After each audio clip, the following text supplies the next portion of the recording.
بسم اللہ الرحمن الرحیم۔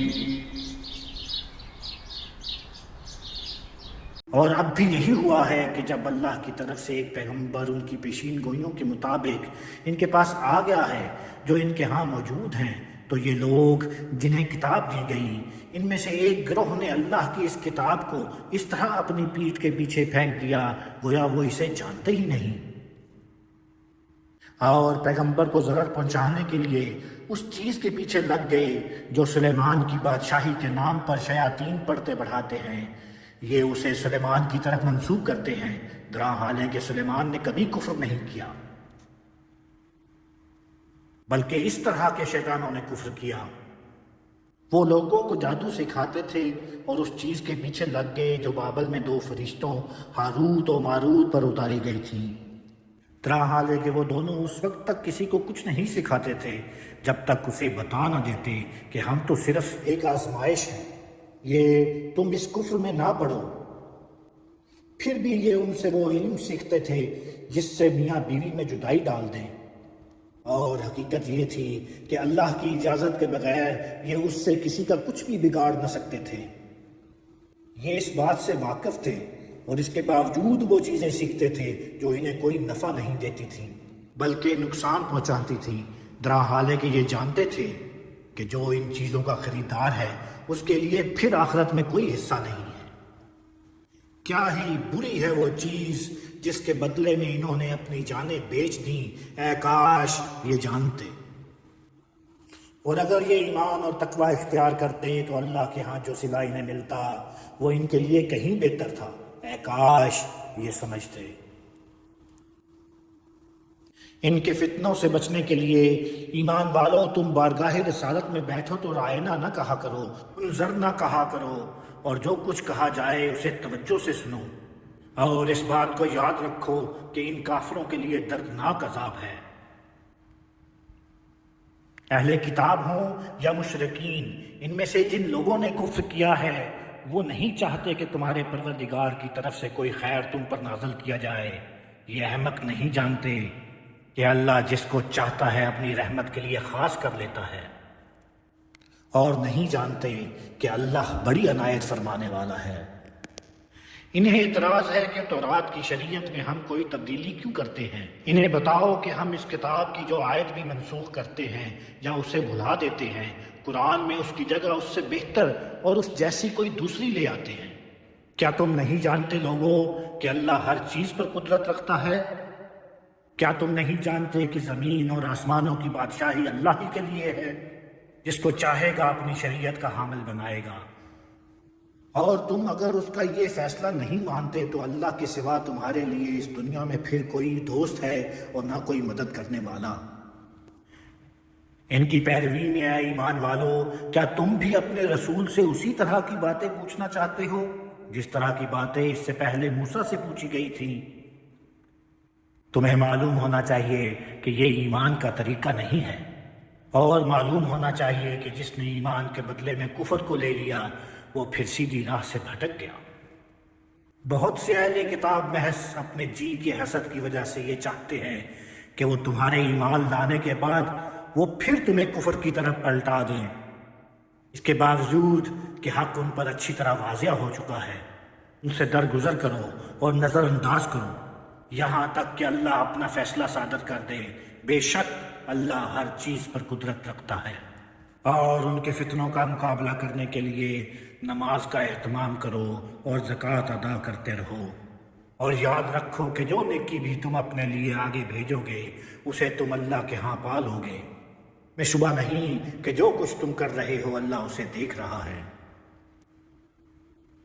یہ کہتے ہیں کہ کوئی شخص جنت میں داخل نہ ہو سکے گا جب تک کہ وہ یہودی یا نصرانی نہ ہو، یہ انہوں نے محض آرزوئیں باندھ لی ہیں۔ ان سے کہو تم سچے ہو تو اس کے لیے اپنی کوئی دلیل پیش کرو، ان کی اس بات میں کوئی حقیقت نہیں۔ ہاں یہ ضرور ہے کہ اپنی ہستی جن لوگوں نے اللہ کے سپرد کر دی اور وہ اچھی طرح سے عمل کرنے والے ہیں، ان کے لیے ان کا اجر ان کے پروردگار کے ہاں محفوظ ہے، اور ان کے لیے وہاں کوئی اندیشہ ہے اور نہ وہ کبھی غمزدہ ہوں گے۔ اپنے گروہ سے باہر یہ کسی حق کو نہیں مانتے، لہٰذا یہودی کہتے ہیں کہ نصارہ کی کوئی بنیاد نہیں، اور نصارہ کہتے ہیں کہ یہودیوں کی کوئی بنیاد نہیں۔ حال ہے کہ دونوں کتاب الہی کی تلاوت کرتے ہیں۔ اس طرح بالکل انہی کی سی بات ان لوگوں نے بھی کی جو خدا کی کتاب کا کوئی علم نہیں رکھتے۔ چنانچہ اب اللہ ان کے درمیان قیامت کے دن ہی اس معاملے کا فیصلہ کرے گا جس میں یہ جھگڑ رہے ہیں۔ اپنے انہی اختلافات کی وجہ سے یہ ایک دوسرے کی عبادت گاہوں کو ویران کرتے رہے ہیں، اور اس شخص سے بڑھ کر ظالم کون ہے جو اللہ کے معبودوں میں اس بات سے منع کرے کہ وہاں اس کا نام لیا جائے اور ان کی ویرانی کے درپے ہوں۔ ان کے لیے اس کے سوا کچھ زیبا نہ تھا۔ ان معبودوں میں جائیں تو اللہ سے ڈرتے ہوئے جائیں، لیکن انہوں نے سرکشی اختیار کی تو اب ان کے لیے دنیا میں بھی ذلت ہے اور قیامت میں بھی ایک بڑا عذاب ان کے لیے منتظر ہے۔ یہ اس لیے ہوا کہ ان میں سے کسی نے مشرق کو قبلہ ٹھہرایا اور کسی نے مغرب کو۔ حق یہ ہے کہ مشرق و مغرب سب اللہ ہی کے لیے ہیں، لہٰذا اللہ کے حکم پر تم جدھر رخ کرو گے وہی اللہ کا رخ ہے۔ اس میں شبہ نہیں کہ اللہ بڑی گنجائش والا ہے، وہ ہر چیز کو جانتا ہے۔ پھر یہی نہیں، اپنی نجات کے یہ مدعی اس قدر پستی میں گر چکے ہیں کہ انہوں نے کہا کہ اللہ کی اولاد ہے۔ ارے وہ پاک ہے ان باتوں سے، بلکہ زمین اور آسمانوں میں جو کچھ ہے اسی کا ہے، سب اس کا حکم مانتے ہیں۔ زمین اور آسمانوں کو وہی عدم سے وجود میں لانے والا ہے، اور جب کسی بات کا فیصلہ کر لیتا ہے تو اس کے لیے اتنا ہی کہتا ہے کہ ہو جا، اور وہ ہو جاتی ہے۔ اسی طرح ان لوگوں نے بھی کہا جو کتاب الہی کا علم نہیں رکھتے کہ اللہ ہم سے براہ راست کیوں ہم کلام نہیں ہوتا، یا ہمارے پاس کوئی واضح نشانی کیوں نہیں آتی۔ بالکل اسی طرح جو ان سے پہلے گزرے ہیں انہوں نے بھی انہی کی سی بات کہی تھی۔ ان سب کے دل ایک سے ہیں۔ ہم نے اپنی نشانیاں ان لوگوں کے لیے جو یقین کرنا چاہیں ہر لحاظ سے واضح کر دی ہیں، لہٰذا تمہاری کوئی ذمہ داری نہیں کہ ان کی خواہش کے مطابق انہیں معجزے اور نشانیاں دکھاؤ۔ ہم نے تمہیں حق کے ساتھ بھیجا ہے اے پیغمبر، بشارت دینے والا اور خبردار کرنے والا بنا کر، اور تم سے ان دوزخ والوں کے بارے میں ہرگز کوئی پرسش نہ ہوگی۔ یہ یہود و نصارہ تم سے ہرگز راضی نہ ہوں گے جب تک ان کا مذہب اختیار نہ کر لو، لہٰذا کہہ دو کہ اللہ کی ہدایت ہی اصل ہدایت ہے، اور جان لو کہ اگر تم اس علم کے بعد جو تمہارے پاس آ چکا ہے ان کی خواہشوں پر چلے تو اللہ کے مقابلے میں تمہارا کوئی دوست اور کوئی مددگار نہ ہوگا۔ میں مطمئن رہنا چاہیے کہ وہ لوگ جنہیں ہم نے کتاب عطا فرمائی اور ان کا معاملہ یہ رہا کہ وہ اس کی تلاوت کا حق ادا کرتے رہے، وہی اس ہدایت پر ایمان لائیں گے، اور جو اس کے منکر ہوں گے وہی اصل میں نقصان اٹھانے والے ہیں۔ اے بنی اسرائیل، میری اس نعمت کو یاد کرو جو میں نے تم پر کی تھی، اور اس بات کو کہ میں نے تمہیں دنیا والوں پر فضیلت دی تھی، اور اس دن سے ڈرو جب کوئی کسی کے کچھ بھی کام نہ آئے گا، اور نہ اس سے کوئی بدلہ قبول کیا جائے گا، نہ اسے کوئی سفارش نفع دے گی، اور نہ لوگوں کو کوئی مدد ہی ملے گی۔ اور یاد کرو جب ابراہیم کو اس کے پروردگار نے چند باتوں میں آزمایا تو اس نے وہ پوری کر دی۔ آیا میں نے فیصلہ کیا ہے کہ تمہیں لوگوں کا امام بناؤں گا۔ عرض کیا اور میری اولاد میں سے؟ فرمایا میرا یہ عہد ان میں سے ظالموں کو شامل نہیں ہے۔ اور یاد کرو جب ہم نے سرزمین عرب میں اس بیت الحرام کو لوگوں کا مرجع اور ان کے لیے پناہ کی جگہ قرار دیا، اور حکم دیا کہ ابراہیم کی اس قیامگاہ میں نماز کی ایک جگہ بناؤ، اور ابراہیم و اسماعیل کو اس بات کا پابند کیا کہ میرے اس گھر کو ان لوگوں کے لیے پاک رکھو جو اس میں طواف کرنے، اعتکاف کرنے اور رکوع و سجدہ کرنے کے لیے آئیں۔ اور یاد کرو جب ابراہیم نے دعا کی اے پروردگار اس شہر کو امن کا شہر بنا دے، اور اس کے لوگوں میں سے جو اللہ اور قیامت کے ماننے والے ہوں انہیں پیداوار کی روزی عطا فرما۔ اللہ نے فرمایا اور جو منکر ہیں ان چیزوں سے چند روز کے لیے فائدہ اٹھانے کی مہلت تو میں انہیں بھی دوں گا، پھر ان کو دوزخ کے عذاب میں پکڑ بلاؤں گا اور وہ بہت ہی برا ٹھکانہ ہے۔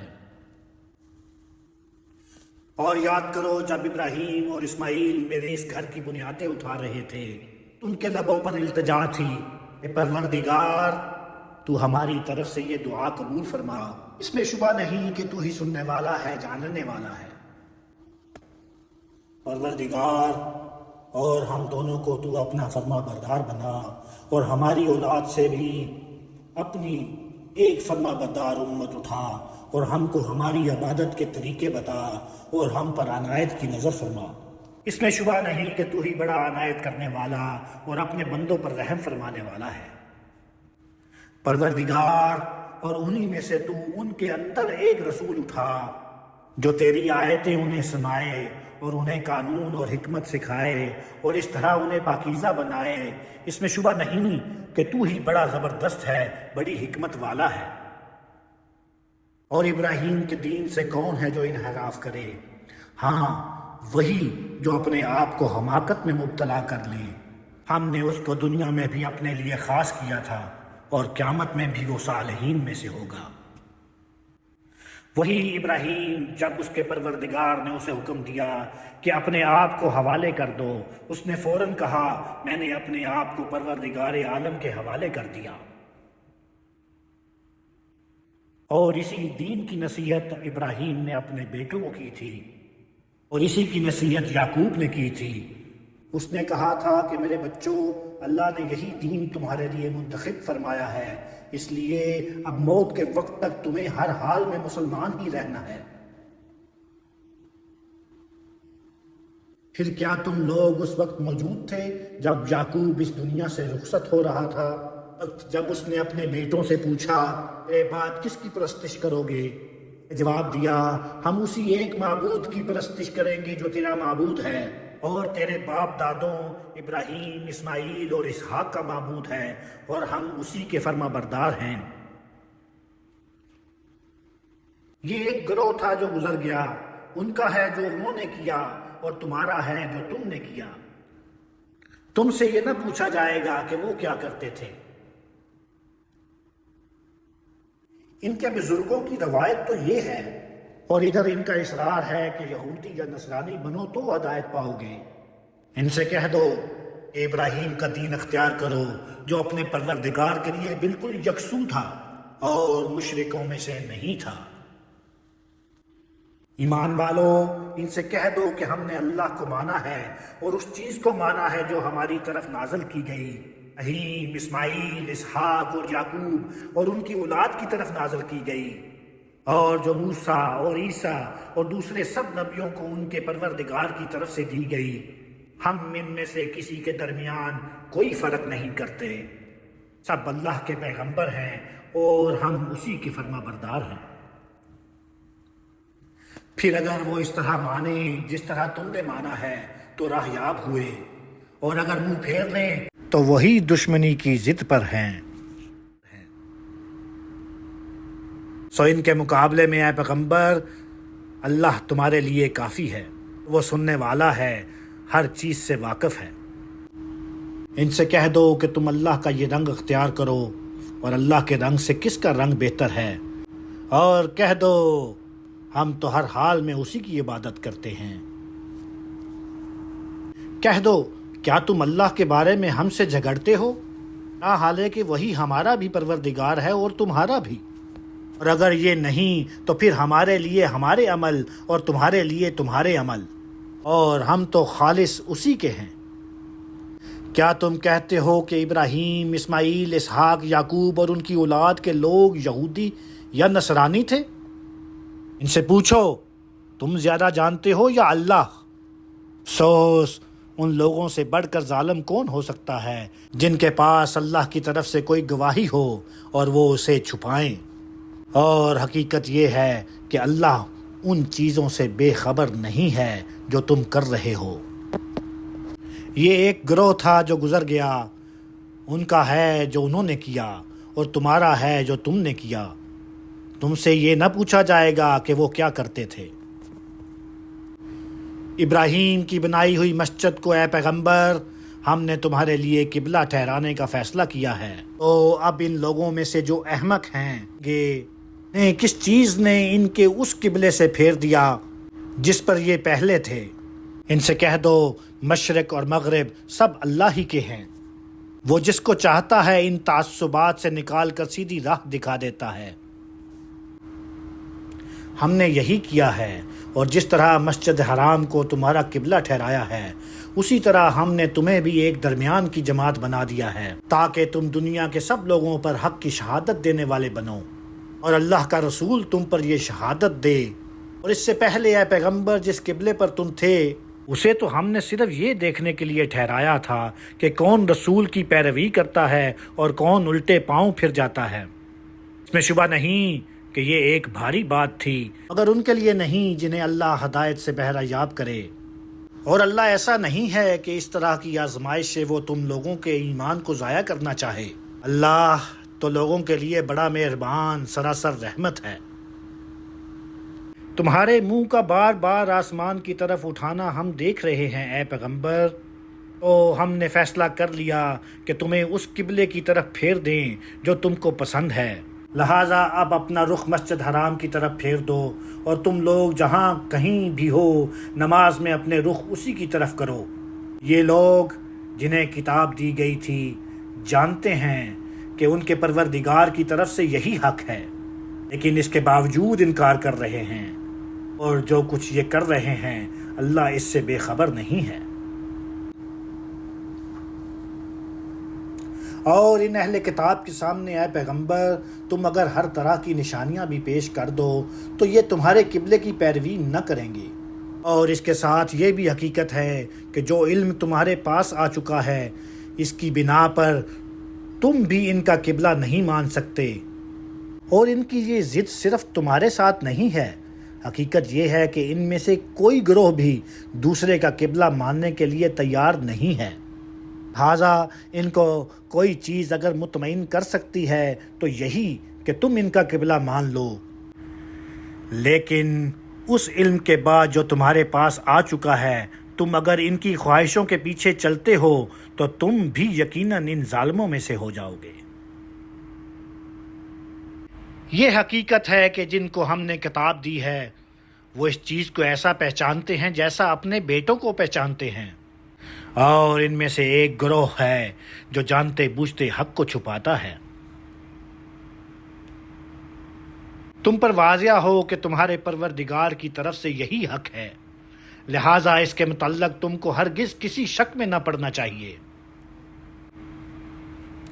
اور ان میں سے ہر ایک نے اپنے لیے قبلے کی ایک سمت مقرر کر رکھی ہے، وہ اسی کا رخ کرتا ہے، اس لیے تم لوگ انہیں چھوڑو اور نیکیوں کی راہ میں آگے بڑھنے کی کوشش کرو۔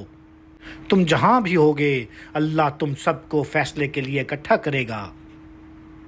اللہ ہر چیز پر قدرت رکھتا ہے۔ انہیں چھوڑو اے پیغمبر، اور سفر میں بھی ہمیشہ جہاں سے نکلو نماز کے لیے اپنا رخ مسجد حرام ہی کی طرف کرو۔ اس میں شبہ نہیں کہ تمہارے پروردگار کی طرف سے یہی حق ہے، اور یاد رکھو کہ جو کچھ تم لوگ کرتے ہو اللہ اس سے بے خبر نہیں ہے۔ اور ایک مرتبہ پھر سنو کہ سفر میں بھی ہمیشہ جہاں سے نکلو نماز کے لیے اپنا رخ مسجد حرام ہی کی طرف کرو، اور عام حالات میں بھی تم لوگ جہاں کہیں ہو اپنے رخ اسی مسجد کی طرف کرو، اس لیے کہ ان لوگوں کو تمہارے خلاف کوئی حجت نہ ملے۔ ہاں، ان میں سے جو ظالم ہیں ان کی زبان تو کوئی چیز بھی بند نہیں کر سکتی، سو تم ان سے نہ ڈرو بلکہ مجھ سے ڈرو، اور اس لیے کہ میں تم پر اپنی نعمت پوری کر دوں، اور اس لیے کہ تم صحیح راستہ پالو۔